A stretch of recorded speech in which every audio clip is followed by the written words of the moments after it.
अरे अनीता, कैसी हो? बहुत दिनों बाद दिखी हो। सब ठीक तो है ना? आज काफी दिनों बाद जब अनीता को मैंने बालकनी में देखा तो पूछ लिया। हाँ भाभी, सब कुछ ठीक है। बस कुछ दिनों के लिए मायके गई हुई थी और वापस आने के बाद से थोड़ा बिजी चल रही हूँ। आप कैसी हैं? मैं भी बिल्कुल ठीक हूँ। वैसे अनीता, बुरा न मानो तो एक बात पूछूं?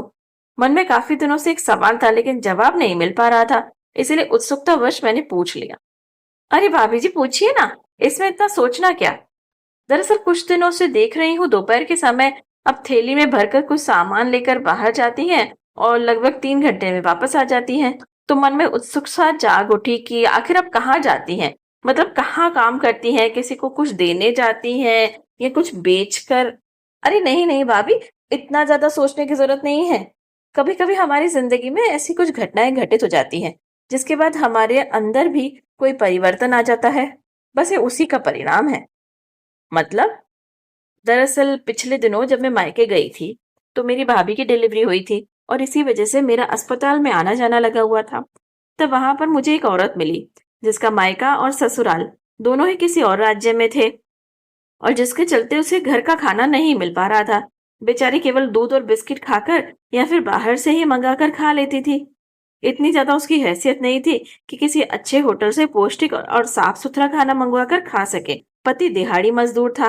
रोज कमाने और खाने वाले लोग थे। अस्पताल का खर्चा ही बड़ी मुश्किल से दे पा रहे थे। ऐसे में मुझे उस पर बहुत दया आती थी और मैं भाभी के साथ साथ उसके लिए भी खाना ले जाती थी। जानती हो भाभी, जब मैं उसे खाना देती थी ना, तो वह भीगी आंखों से मुझे न जाने कितनी दुआएं दे देती थी। डिलीवरी के बाद एक औरत का शरीर कितना कमजोर हो जाता है, यह हम सब जानते हैं। ऐसे समय में उसे पौष्टिक खाना, मदद, प्यार और अपनेपन की कितनी जरूरत होती है, ये तो हम सब जानते हैं।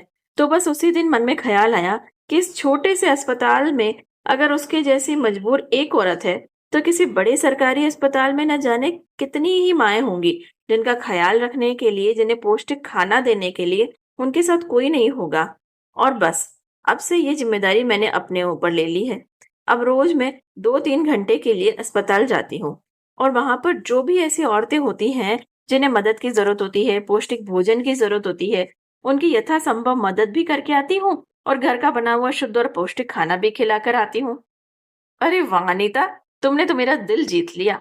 सच में, मदद करने का ये अनूठा तरीका जो तुमने खोज निकाला है ना, काबिले तारीफ है। जिसके पास सहायक उपलब्ध है उसे तो सहायता की जरूरत नहीं होती, लेकिन डिलीवरी के बाद जिसके पास कोई मदद करने वाली नहीं होती, वो औरत बहुत परेशान हो जाती है। और ऐसे समय में उसकी मदद करना तो ऐसे समझ लो लाखों हीरे मोती दान करने से भी बड़ा काम है। बिल्कुल सही कहा भाभी। मातृत्व की दहलीज पर खड़ी हुई माँ को सहारा देना सच में बड़े ही गौरव की बात है।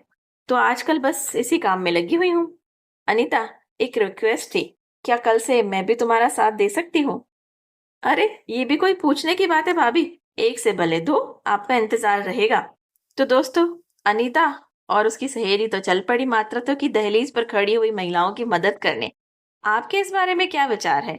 क्या आपने भी कभी इस तरीके की कोई घटना होते हुए देखी है? क्या आपने भी कभी किसी सरकारी अस्पताल में ऐसी ही किसी परेशान महिला को देखा है? तो जरूर बताइएगा कमेंट करके। और हाँ, हमारे चैनल को लाइक, शेयर और सब्सक्राइब करना बिल्कुल मत भूलिएगा ताकि इसी तरीके की बेहतरीन कहानी आपको मिल सके। धन्यवाद।